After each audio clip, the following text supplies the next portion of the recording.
everyone, I'm Destiny Austin and welcome to this week's How About It on WUTV. As you can see, it's a beautiful day today and I'm standing next to some beautiful flowers here on campus. And as it starts to get warmer, it finally feels safe to start bringing out the shorter sleeves and lighter clothing. Or does it? Here at UWG, we're recognizing and celebrating influential women. Hello everyone, I'm Destiny Austin and welcome to this week's How About It on WUTV. In honor of Women's History Month, we headed near the TLC on campus to ask students who are the most influential women in your life and why. Now, for those of you who are not familiar with the building, no, the acronym does not stand for Tender Loving Care, although that is what comes to mind when I think of the women I love. Hello everyone, I'm Destiny Austin and welcome to this week's How About It on WUTV. I'm here outside where the pollen is just everywhere, and if I run my finger across this surface, you can see how much I can collect in just one swipe. A lot, right? Hello everyone, I'm Destiny Austin and welcome to this week's How About It on WUTV. I'm here outside right across from Love Valley where there used to be a white gazebo and now instead there's a big white tent right next to the water fountain on campus, and it looks like it could be a place for an event and who knows, maybe even a place to exchange wedding vows. That would also depend on the age you're ready to propose or get married. Hello everyone, I'm Destiny Austin and welcome to this week's How About It on WUTV. Have you ever experienced or witnessed someone who's unable to read the room? Or just someone who didn't understand an unspoken rule? This Bug's Life author Janet Carr released a list of 50 unspoken social rules, which are rules also known as social cues that people should know even if they aren't voiced or written down. The top 3 on this list are 1. Don't interrupt someone mid-sentence, 2. Always say thank you, and 3. Don't comment on someone's appearance unless it's positive. The list continues, but we want to know, what are some unspoken social rules that you believe others should know, but just don't? People on campus howled about it. Well, I think it's really important for people to understand that you should respect other people's boundaries. I think many people don't talk about the boundaries that they do have, and sometimes people cross those boundaries if they're not aware of what they are. One to me is probably showing respect to people, like if they acknowledge you, acknowledge them back. I think a rule applies for men. When you go in the bathroom and there's one stall and somebody's there, don't go to the one next to them. Go to the one across. I think one big one for me is definitely spatial awareness, like respecting people's spatial boundaries. I think one unspoken rule that people should know but don't is the word excuse me.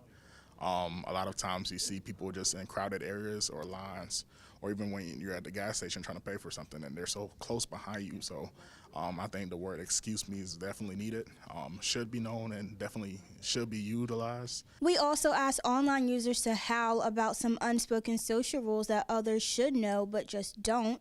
Here's what they had to say. Alfredo Saucy 3 says don't leave in the middle of a conversation with no warning. Bailey West says always say please when asking for something. Now this one is just proper manners, however some people may not even have those. If you didn't get a chance to share your thoughts and would like to continue the conversation, comment on this post. Use the hashtag HowlAboutIt when sharing your thoughts. Thank you for watching Howl About It. I'm Destiny Austin and I will see you all next time.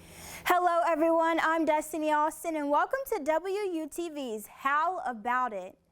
This week, as Valentine's Day came around, stores stocked their shelves with chocolates, stuffed animals, and everything else you can think of to celebrate love.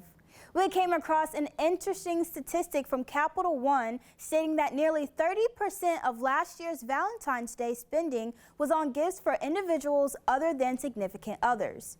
So it has us thinking, if not your significant other, who else are you buying gifts for?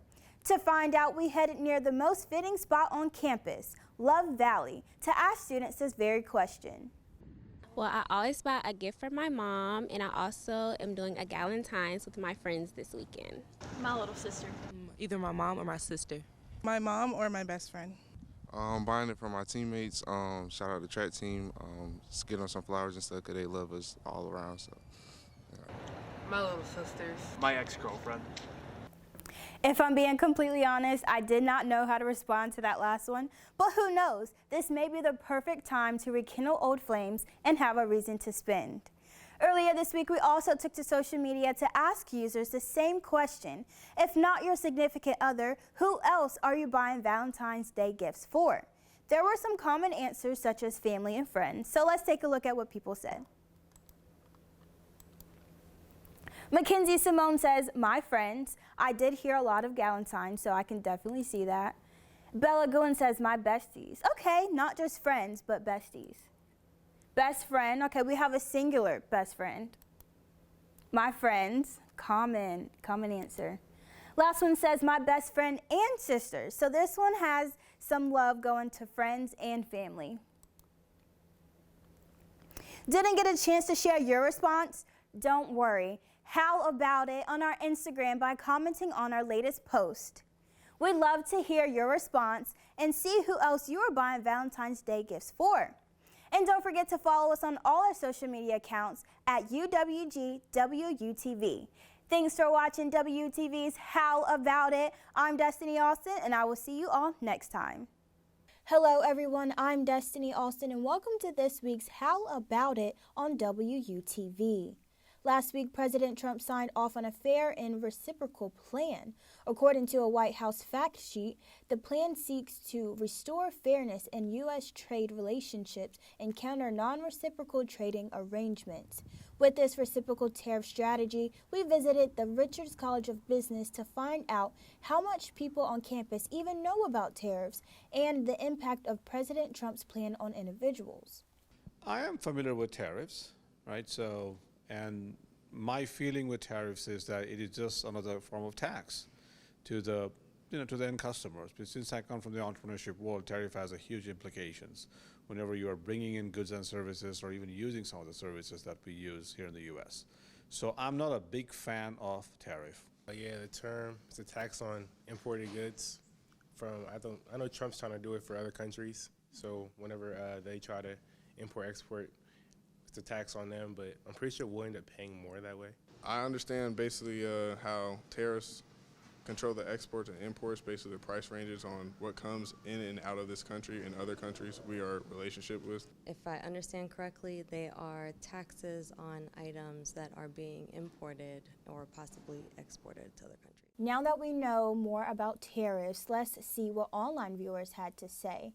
We took to social media and asked users, considering the potential for increased prices on imported goods, how will this plan impact your purchasing decisions or influence your choices when shopping online with companies outside the U.S.? Here are some of the responses. UWG Campus Life says they will be saving their Wolves dollars and eating at home or dine west. Another user says they will have to coupon and eat on a budget. This last one says they're hesitant to shop on Shein because they don't want their packages to take long. So far, these responses show a concern for packaging delays and budgeting challenges. We'd love to hear more from you. Howl about it on Instagram by commenting on our latest post. Tell us how the fair and reciprocal plan will impact your purchasing decisions or influence your choices when shopping online with international companies. Use the hashtag HowlAboutIt when sharing your thoughts. Also, don't forget to follow us on all our social media accounts at UWGWUTV. Thank you for watching Howl About It. I'm Destiny Austin, and I will see you all next time.